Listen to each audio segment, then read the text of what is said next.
Jacksonville. The child was born but couldn't sit still. 86 years later with no regret. You know that man can't sit still yet. The Great Depression couldn't get him down. He worked for his dad's store in town, collecting money in small amounts. The poor whites and blacks in their furniture accounts. Stetson Kennedy wants us all to be free. Stetson Kennedy wants us all to be free.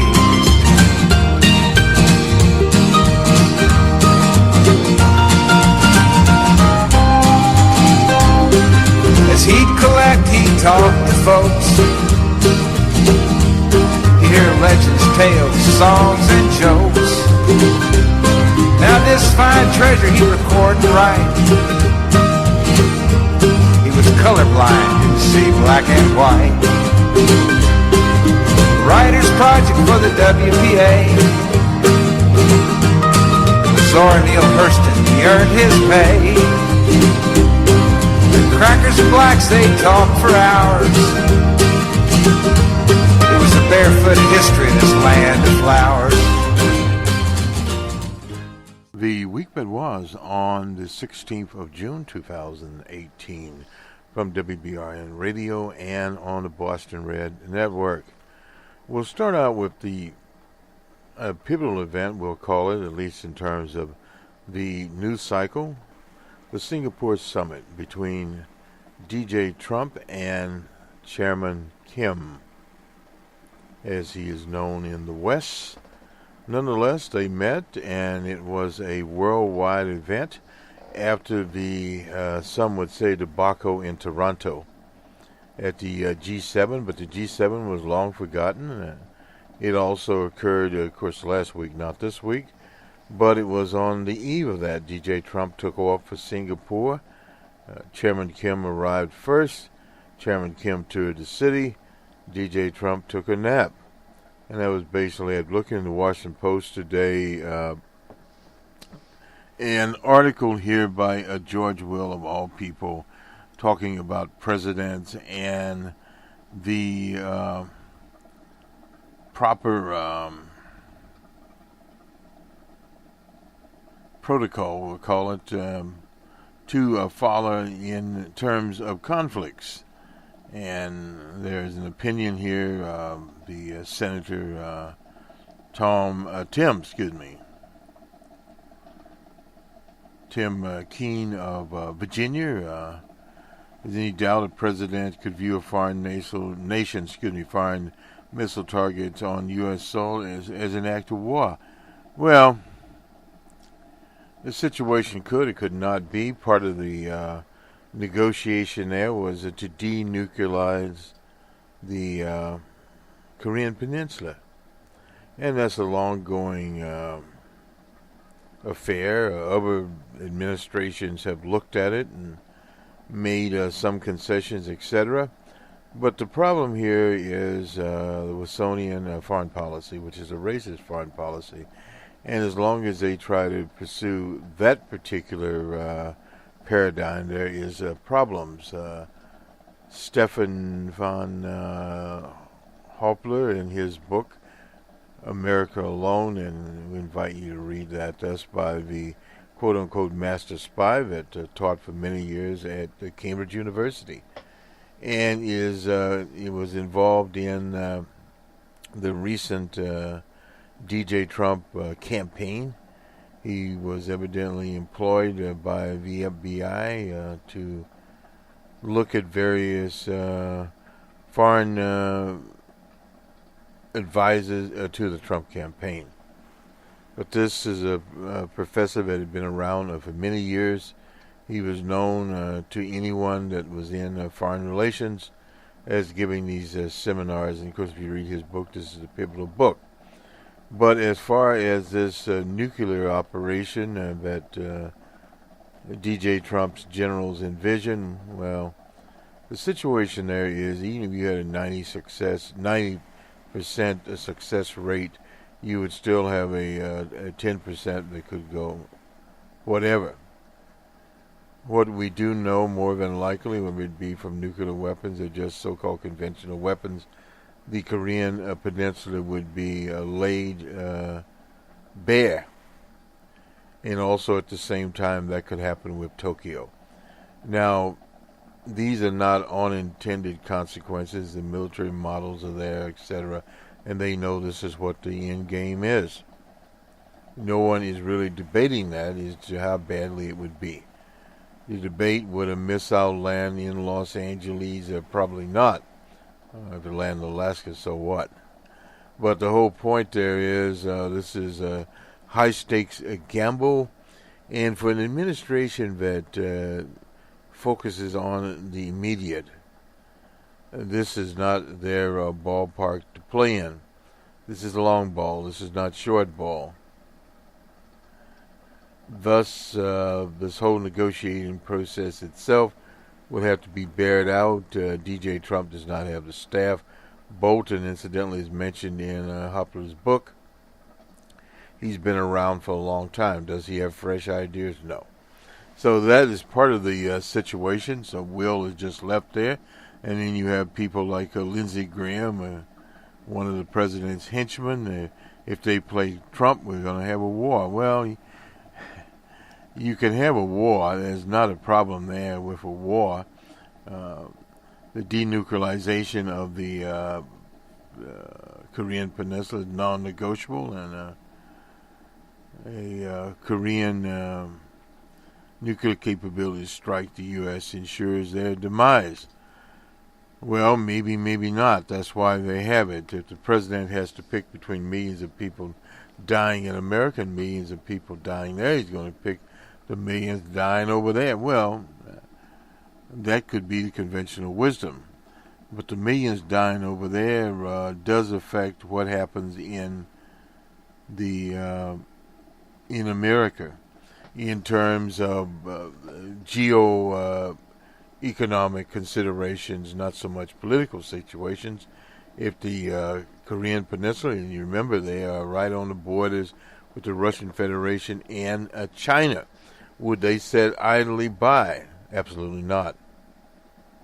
So the whole situation is you have a world war based upon what you understand. The Democratic Republic of Korea has been in the nuclear business for over 30 years now.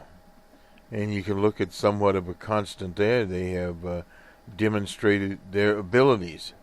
So this whole idea of a war, it's sort of like what's happening in the Yemenis capital now. You have French special forces there and various other colonial operators, the United Arab Emirates, the Saudis, etc., waging a so-called regional war there. But the question you have to ask, are these regional wars in 2008 a relic of the old days? They are indeed a relic of the old days. This is Wilsonian foreign policy on steroids, as is the whole Mideast process, allowing some outlaws that operate out of Tel Aviv to run willy-nilly over the Mideast, the Saudis and various others. Now the French have gotten into the act. These are dinosaurs that are still trying to prove that they are relevant. Enough of that event that sets it to rest. DJ Trump has moved on. He's now got a so-called immigration bill. This is by the Republicans. They put a little money in there for his border operation. And speaking of the border, this poor little kid here you'll see on Our Deal as a negotiating tool for separating immigrant kids. It's not worked out. It's a ton of very bad publicity. Where he gains political leverage, no. On Friday suggested that he would not change the policy unless Democrats agree to his other demands that they don't need to do. in terms of a policy position and in terms of publicity, this could be the best thing that ever happened to the Democratic Party. The picture of these poor little kids, the attempt to gain advantage from the presses, the American Pediatric Academy of Pediatrics described as causing children irreparable harm, setting up a stake gamut for him. No doubt about it, Democrats have launched into the issue and vowed to fight in the court of public opinion, also in the courts. There's no doubt there will be all kinds of lawsuits over this, and various other people, even some character named Samuel Rodriguez, who delivered a prayer at Trump's inaugural, signed a letter calling the press as horrible. The pastor Franklin Graham, a vocal supporter of the president, brushed aside past controversies, called it horrible and a disgrace. Now, this is starting with Billy Graham's son, etc. This is starting to get some currency out there. And this is what happens when you have inexperienced people and people really not understanding negotiations. DJ Trump still thinks he's running a real estate company. And this negotiating from power. But this is not power. This is just utterly disastrous. And the longer it stays in the news, and the Democrats would hope that it stays in the news till November. And this is one of the problems that occurs in your news cycle, that you want these kind of events to stay there, and the projection of little kids being separated, these are very small toddlers, goes back to Bull Connor and in Birmingham, Alabama, with the dogs. Although now the sensitivity is not there, that it was in the 60s that the nation turned against old Bull, and as the Reverend Dr. King said, they turned him into a steer. In other words, he was castigated and then castrated. And this is what is happening here. This thing is getting to be much bigger. It depends on how the monopoly capitalist media delivers it. And we'll start to see it as other things. We'll go to Seattle in our West Coast coverage, and the great fold-up, as LBJ would say. The city council in Seattle folded up like a $2 suitcase in the proverbial rain. And that is effectively what happened out there. And that was the end of that little escapade there in Seattle. Incidentally, we have a numbers man this week in economics report coming up this weekend as I run through here looking at for the Seattle information, which should pop up here. We didn't have it keyed up. Basically, here we go. We've been able to Newt Gingrich here. The economy is thriving on Trump reforms.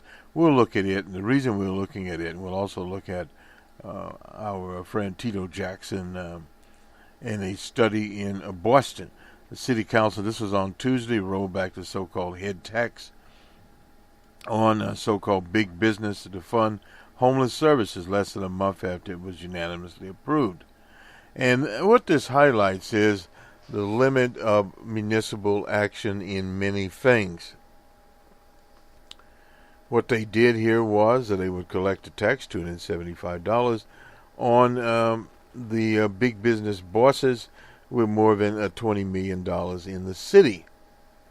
And it would roughly generate $48 million, would have, for housing other services for the homeless population there. By the latest count, King County has more than 12,000 people, a lot of people. And we reached a conclusion that this is not a winnable battle at this time. That was from Lisa Herbaum, said before the vote, I am not someone who walks away from what looks like a losing fight. But there's much more to lose between today and November. This is pressure from the Amazon group, joined by Starbucks. And what this basically says is the city's the future and the city's best political environmental solutions run counter there. On Monday, the council and the mayor formally caved in to the opposition, announcing a special meeting and indicating they would largely support the repeal. Well, this is what happens when you have these petty bourgeois politicians, and that was basically it. Against the dim protesters chanting in the city council chamber, the council struggled to complete its vote on the measure, with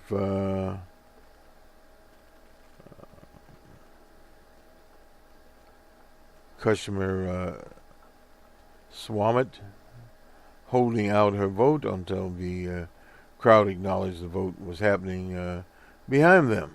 The final tally was 7 in favor, with 2 people there.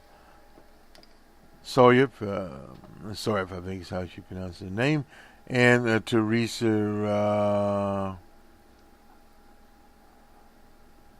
Moscoda dissenting. So 2 people dissented, and the decision to repeal the tax was blamed on the bottomless coffers of the opponents. No doubt. And this is when big money had funded the campaign that put us in a position where we had to repeal the law. That was from Laurie Gonzalez ahead of the vote. Opposition campaign by I had been unable to find a way forward that we could outfund and outresource the opposition campaign by November. Well, no doubt about that. I wonder about the homeless state of emergency. I wonder if it's just that here we are in the city of Seattle paying lip service to it.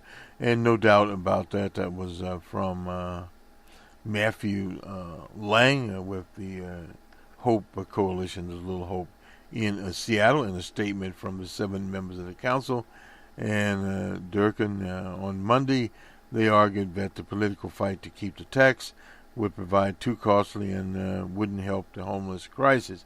Instead, they point to a need for the city to find a solution everyone can agree upon. Well, the problem is here that the corporate structure there in Seattle is not willing to pay for the harm that they've caused in Seattle. And this is a casebook study on development and on jobs, as Jesse Jackson so eloquently said, that at least for African American people in slavery, everybody had a job, but no benefits. So that's basically what's happening in Seattle. You're letting the robber barons there. Of course, the robber barons had more jobs than the Amazon and those, but they are creating these so-called high-paying jobs, and they are basically boxing many of the people of Seattle and King County out of the scenario. Period. Now, will this number increase, decrease? A lot of it will depend upon the economy. And, of course, now we have the new tariff regimes and how they will play out. It will be very interesting to see. Seattle's doubled its spending on homeless services in the last few years to $63 million earmarked for the crisis. Countywide, $195 million was spent in 2017, according to Seattle Times analysis of funds that include state and federal. By comparison, San Francisco has around 10,000 people who are living without stable housing and will spend $305 million this year for the crisis. The problem is how the money is spent. Period. If they were spending the majority of this $195 million on building housing, And see, that's a problem within itself. You can have all kinds of services, these services that serve the homeless, food, charitable organizations, mostly charitable organizations, but others that serve food and some benefits, but not benefits sufficient to serve the population. If you have housing and vouchers, you need to have some type of mass housing program to eliminate thousands of people from the street. And to do that sort of thing, you have to figure out where you're going to put your new housing. If not in Seattle, where? Or if in Seattle, if you have space to do it, or in King County, you can build thousands of modular homes. That is not a problem. And you start to reduce your homeless population immediately. In modular homes, it only takes a few weeks to construct those, and they don't have to be the so-called trailer-type houses. Houses nowadays, any type of houses, are constructed in terms of rafters, etc., in a modular type of setup. So in other words, you can build, for instance, what they call duplexes, fourplexes. You can build that type of housing if you can find the necessary hectares or acres of land to put that on in several locations. Where, for instance, and you could also build up. Building up takes longer to do. But you can build up where you're putting up structures that house, say, 300 or 400 people in the structure. Now, that takes a couple of years, but the other program is much quicker. You can transition that out. So there are ways of doing that, period. And also Amazon was, they halted their tower. In other words, political blackmail. Durkin said the city would launch a website detailing how it spends its homeless funding, but she hasn't, the site hasn't appeared yet. The credit rating Moody's gave us Seattle A2, or credit rating, the third highest out there. So, in other words, there's not a problem with how it is going. From Newt Gingrich, will move very, very quickly on this. His column at his own little, no, I guess he's writing in NASDAQ. Anyway, Trump's positive impact on the U.S. economy. Market is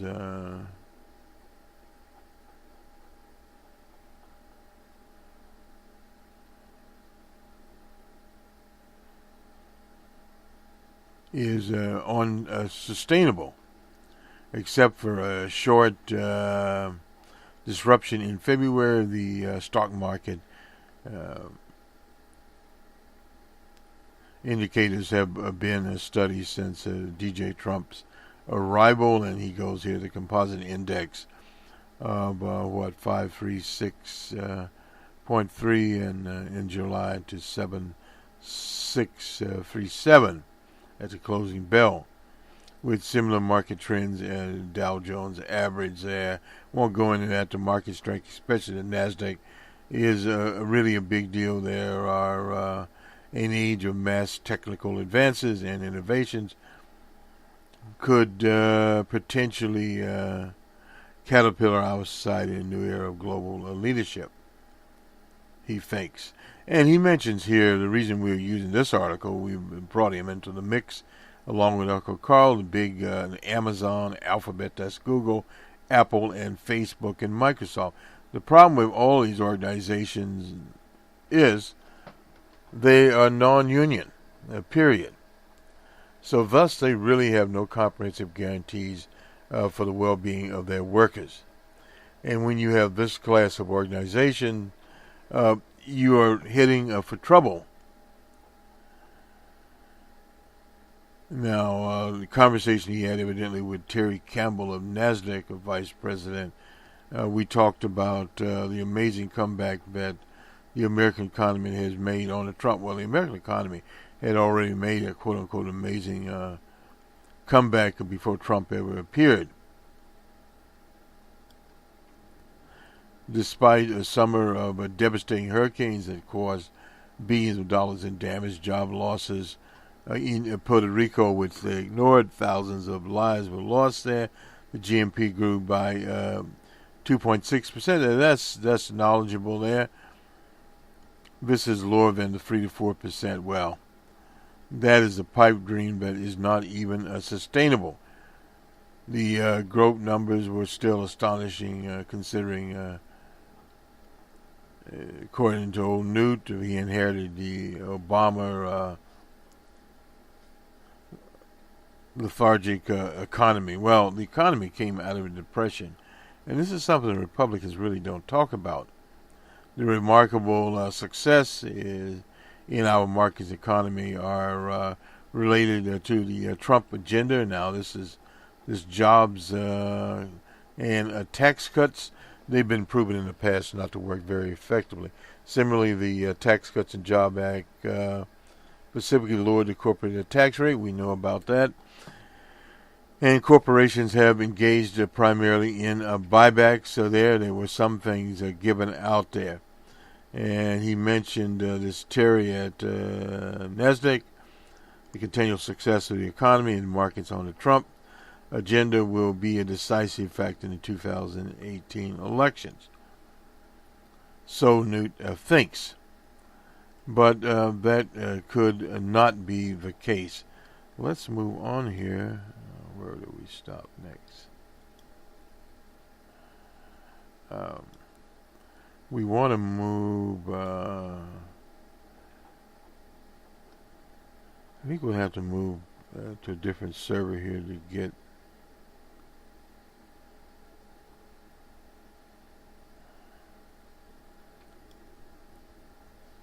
Well, let's do this as we transition over what happened in Pittsburgh.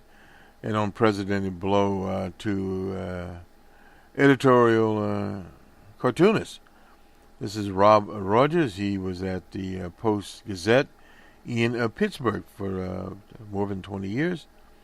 Rogers' announcement comes after the Pittsburgh Gazette declined to run a number of his cartoons, and more than a week after the paper posted a Rogers cartoon on its website. Rogers had mentioned on Twitter he would take time off there until my employment status at the paper is resolved. Said to report this update today after 25 years as an editorial cartoonist. This is Rob Rogers. I was fired, and this was on the 14th of June. I'm incredibly proud of the 34 years I spent drawing editorial cartoons in Pittsburgh, 25 of them at the Post-Gazette, and I felt I was a valuable and respected member of a quality newspaper staff. The situation changed dramatically and abruptly in recent months. The Post-Gazette's leadership had veered away from core journalistic values that embraced diverse opinions and public discourse on important issues. I'm especially troubled that the management's decision to fire me discounted the thousands of readers who turned to the Post-Gazette for editorial columns and cartoons, and that while not always reflecting their own positions,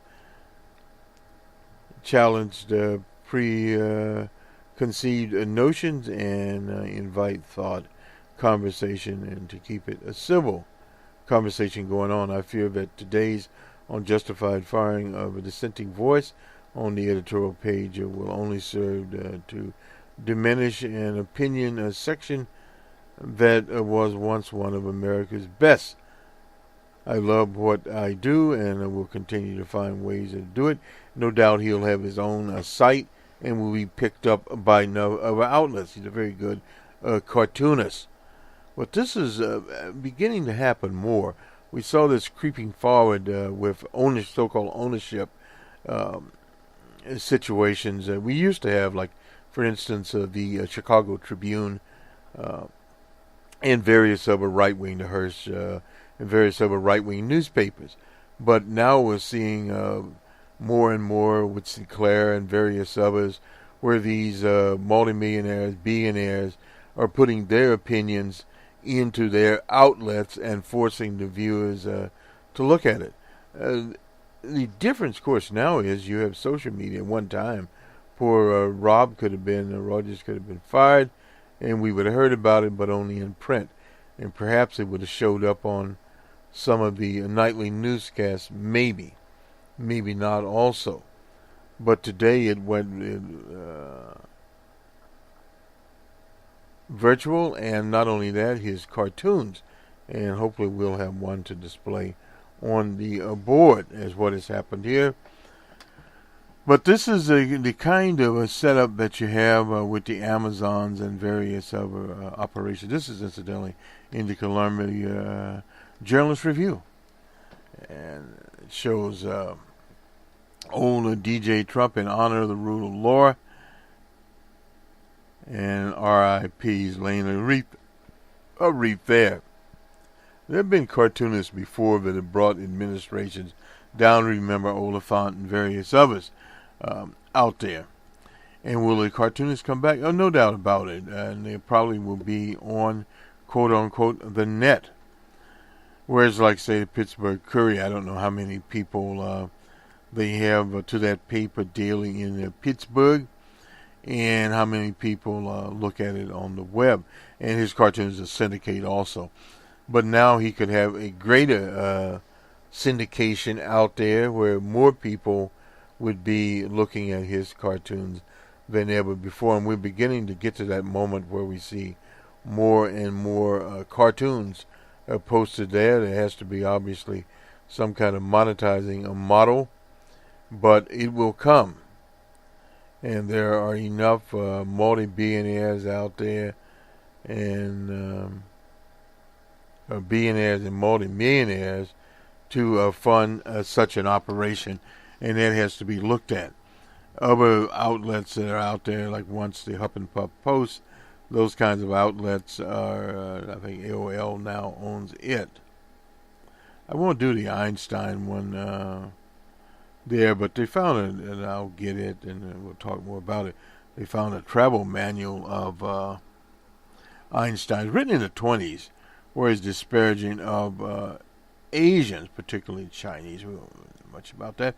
But Tito Jackson posted this up. This is Ronnie Fortunheimer. Okay. In other words, this is by Channel 10 in Boston. Bostonians must make $45 an hour to afford a two-bedroom rental, a two-bedroom flat. A recent report highlighted just how affordable housing is in Boston. That's the National Low-Income Housing Coalition. In the Boston area, a person needs to make $45 an hour to afford the average two-bedroom rental or flat. The report is designed to show the gap between renters' wages and the cost of rental housing, and illustrates how nearly impossible minimum wage earners to afford housing. In the Commonwealth, $11 an hour, a person needs to work 104 hours a week to afford an average two-bedroom rental. The average rental in the Commonwealth needs to afford a two-bedroom flat is $28.64 per hour, the sixth highest in the country. And this is what's going on in Seattle and many other places. Hawaii is a top state where people need to earn $36.13 to afford a two-bedroom rental. District of Columbia is secondly, Washington, D.C., in other words, $34, and in California it's third at $22. On the average, low-income households of four people make no more than $26,000, we'll call it $27, and can afford at most $660. In other words, less than $700 a month. The average for fair rental for a one-bedroom home is $931, or $1,050 for a one bedroom. And this is where it's very unfortunate that this is what's happened, and you have to look at this Gingrich and the creation of jobs at these various high-tech consortiums. But one of the things you have to understand about high-tech consortiums, the Googles, the Facebooks, etc., that they're very susceptible to what happened with the dot-com bubble. Now, the problem with any of these enterprises is the old supply and demand. And the tariffs coming, etc., etc. Facebook, Google, and Google primarily in the UK has been hampered by some of their practices. Basically bamboozling their customers into giving up their information. Now, as those kinds of regulations have more teeth, it will be more difficult for these people to advertise. And that's one of the things that's happening even in journalism schools these days, that they're now called media schools, and all the students are trying to get into advertisement. But the big problem there is that when you have machine learning, the algorithms, etc., less people will be getting into advertisement.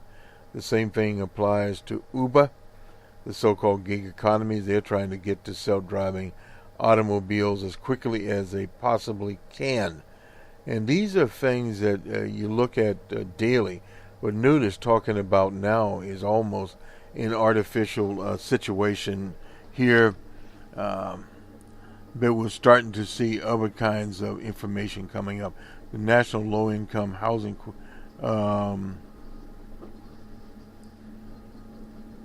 Coalition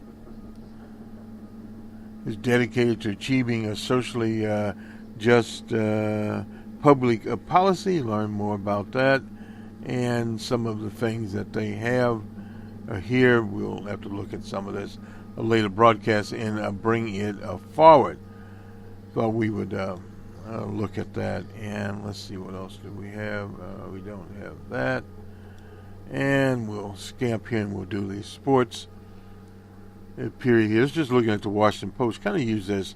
Paul Manafort is in jail in Vermont someplace, and they are trying to literally set him going. Now, one of the things we looked at here, for the biggest group of American workers, wages aren't just flat, they are falling, and that is one of the phenomena. We'll look at it on Numbers Man, why they are falling, and the federal report just came out on Tuesday. Continue to fall to create to create bigger paychecks. Workers in production, non-supervisory positions, we always talk about those. It fell from $22.62 to $22.69 is the Bureau of Labor Statistics. That's a small fall, but at the same time, without adjusting for inflation, these non-supervisory workers saw the average hourly wage jump 2.8% last year, but that was not enough to keep up with the pace of inflation at 2.9%. So in other words, zero-sum game there, one way of putting it. This is very likely because the spike in oil prices eating into inflation.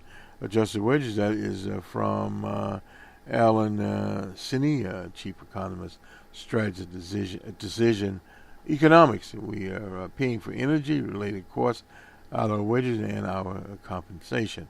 And more of that will happen. This is odd and remarkable. That's from Stephen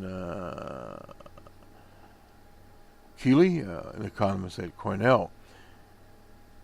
You would not normally see this kind of thing unless there's some kind of external shock, like a bad hurricane, etc. But we haven't had that. Falling, and this is one of the phenomena. We'll talk more about this, but one of the phenomena is when you have so-called full employment economy, that there are very few jobs out there to be had, but at the same time, inflation creeps up. The Fed, incidentally, raised this week 0.25 or 25 basis points. Their interest thing up to basically 175 to 2% now, and that will continue on.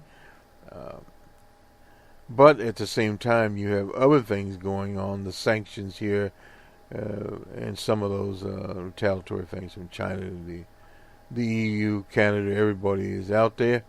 DJ Trump puts his tariffs up, and he assumes it's a negotiating ploy. A nation would be thinking in the wrong direction to fall into that trap. Just let the sanctions take care of themselves, and they will do what they need to do. The retaliatory sanctions, you put 25% on us, we'll put 25% on you, and certain industries asking for an exclusion. Certain others, the cost will be too much. They will pull out of the market, and other suppliers will have to be had. But at the same time, that is a disruption. Ultimately, the consumer pays. The extra growth we are seeing in the economy is going somewhere to capital owners and people at the top income distributions. That is from Heidi Shirhos, Director of Policy at the Economic Policy Institute, and a former chief economist at the Labor Department, noting workers' share of corporate incomes remained relatively low as of January and lower.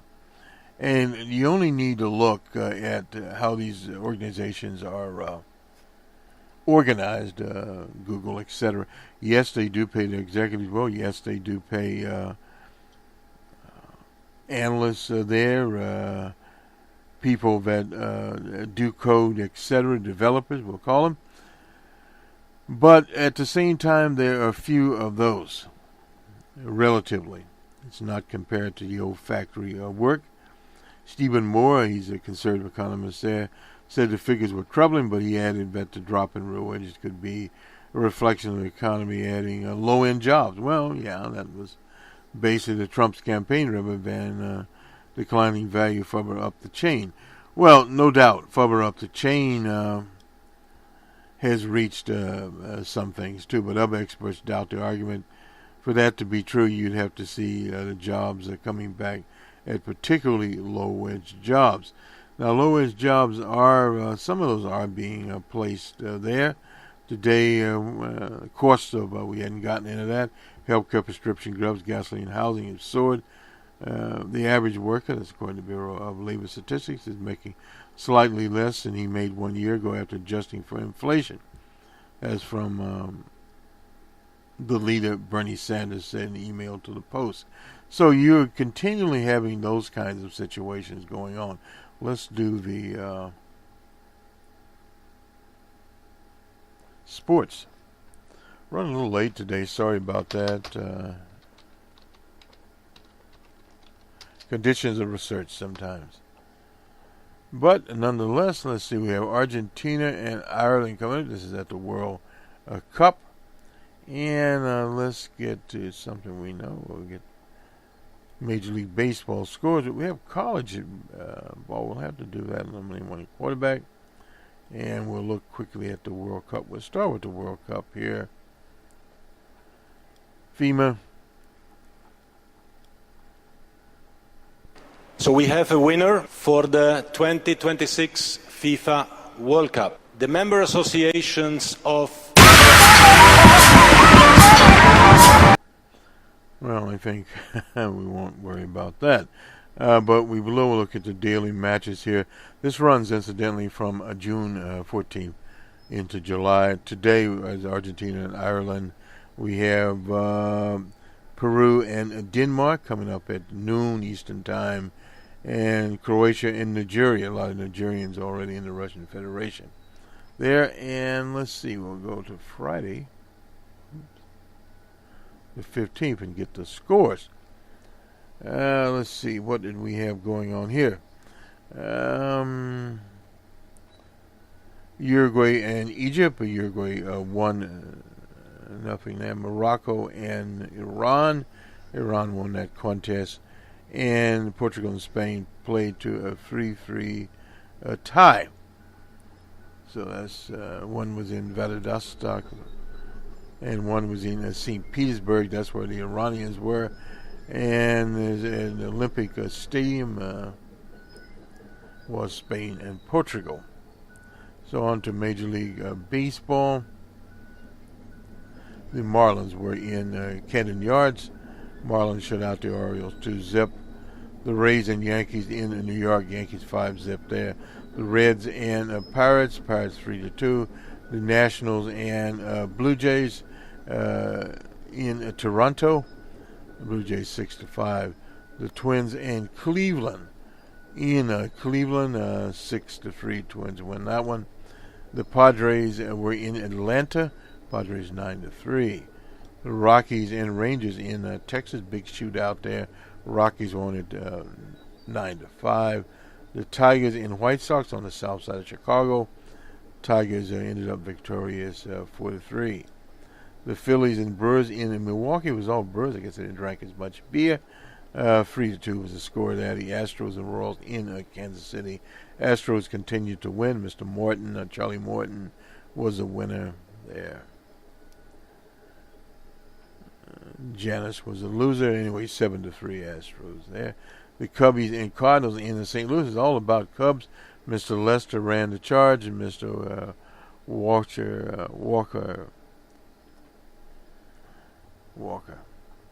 the knuckleballer. Anyway, 13-5 was the score. Michael Walkers. I always pronounce his name. I don't know why I'm bothering. Anyway, the Angels and Athletics in Oakland. It was Angels 8-4. The Mets and D-backs in Arizona. It was all D-backs 7-3 in the desert. And a game we tuned into, the Sox and Mariners in Seattle. It was finally a 7-6 game. Mr. Cook was a winner, and the Mariners won the game. And down in Los Angeles, the Giants and Dodgers constant contest there. Mr. Scripting was a winner. He's had a very good season. Mr. Jansen got the save, and the Dodgers 3-2 was a score. This will do it for us. We'll see you on the Monday morning quarterback on a Monday morning. We'll see it. We have special programming on the Boston Red channel here, part of the network. And we hope to have an open source report finished. We started working on it. We'll try to get that one out. And all about sports, we talk about the World Cup. Will be it. And this will do it for us. We don't really have any new polling today on the Monday Morning Quarterback. We'll talk about some of last week's polling and see where that goes. Have a good weekend, everyone. We'll talk to you on a Monday morning.